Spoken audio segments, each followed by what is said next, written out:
Lopez Holdings, lumakas ang kita dahil sa pagbawas ng pagkalugi ng ABS-CBN.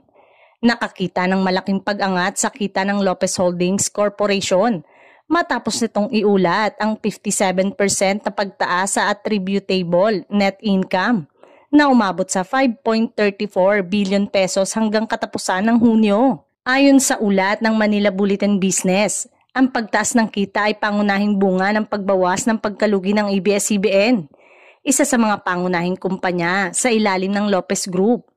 Ang kumpanya ng media ay matagal nang humaharap sa hamon simula nang mawala ng prangkisa noong 2020. Ngunit unti-unti itong nakabawi dahil sa mga bagong estratehiya at partnerships. Bagamat wala pa rin itong prangkisa, patuloy ang ABS-CBN sa paghahanap ng paraan upang makapaghatid ng balita, entertainment at serbisyo sa publiko. Kabilang dito ang pakikipag-partner sa iba't ibang TV network at mas malakas na presensya sa digital platform. Sa kabuuan, ang pagtaas ng kita ng Lopez Holdings ay hindi lamang nagpapakita ng katatagan ng grupo, kundi ng pag-asa na mas lalong titibay ang operasyon ng ABS-CBN at iba pang negosyo nito sa mga darating na taon.